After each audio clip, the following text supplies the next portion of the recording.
ज्ञानेश्वरी पठण अध्याय 6 ओव्या 401 ते 420 श्लोक 32 ते 35। तो पंचात्मकी सापडे तरी मग सांग पा कैसे नियाडे, जो प्रतीचेनी पाडे मजसी तुके। माझे व्यापकपण आघवे गवसले तयाचे अनुभवे, तरी न म्हणता स्वभावे व्यापको जाहला। आता शरीर तरी आहे परी शरीराचा तो नोहे, ऐसे बोलवरे होये ते करू ये काय। आत्मौपम्यन सर्वत्र समं पश्यति योऽर्जुन, सुखं वा यदि वा दुःखं स योगी परमो मत। म्हणून असो ते विशेषे आपण पेया सारिके, जो चराचर देखे अखंडित। सुख दुःखादी मर्मे का शुभाशुभे कर्मे, दोन्ही ऐसी मनोधर्मे नेण्याची जो। हे समविषम भाव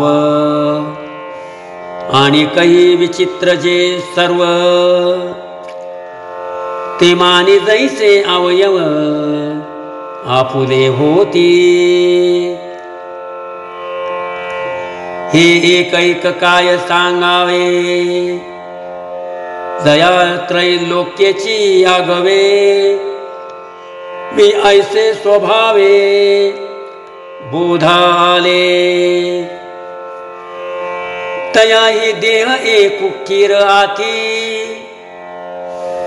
लौकिकी सुख दुःखी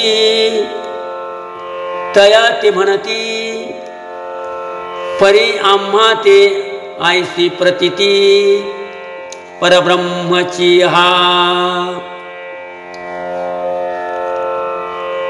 म्हणून आपण पा विश्व देखिजे आणि आपण विश्व होईजे, ऐसे साम्यची एक उपासीजे पांडवागा।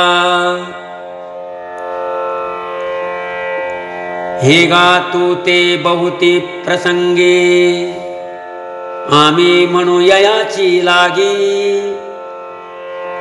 जे साम्य परवती जगी प्राप्ती नाही। अर्जुन उवाच योऽयं योगस्त्वया प्रोक्तं प्रोक्त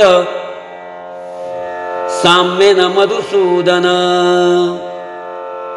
एतस्याहं न पश्यामि चञ्चलत्वात् स्थितिस्थिराम्। चञ्चलं हि मनः कृष्ण प्रमाति बलवत् दृढम्।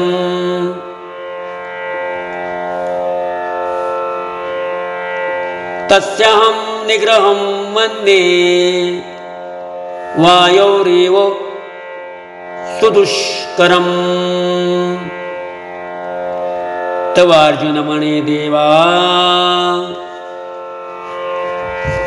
तुम्ही सांगा कीर आमुची कणवा।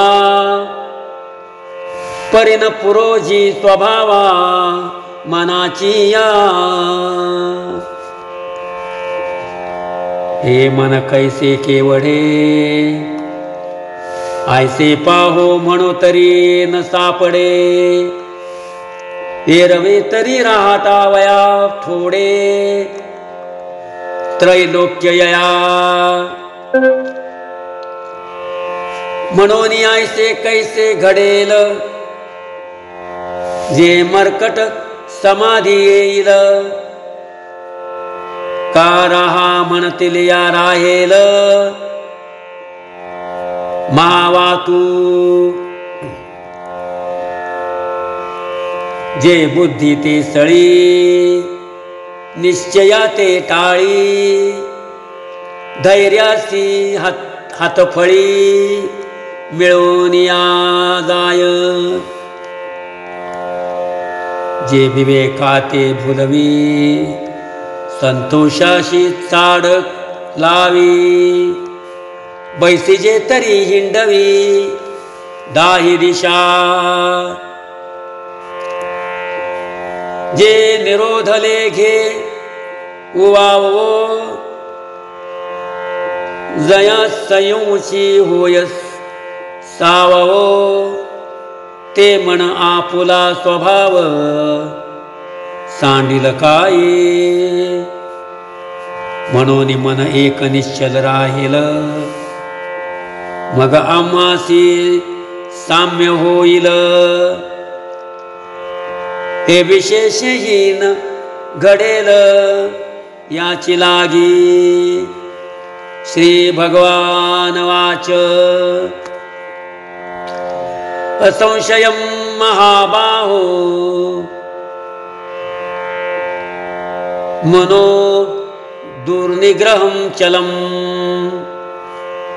अभ्यासेन तु कौन्तेय वैराग्येन च गृह्यते तव कृष्ण म्हणती साचेची बोलत आहसी ते तैसेची यया मनाचा कीर चपळची स्वभाव गा परिवैराग्याचे नि आधारे जरी लाविले अभ्यासाचे या मोहरे तरी केतुलेनी एके अवसरे स्थिरावेल काजे या मनाचे एकनिके जे देखिले गोडीची आठाया सोके म्हणून अनुभव सुखची कवतिके दावित जाईजे राम कृष्ण हरी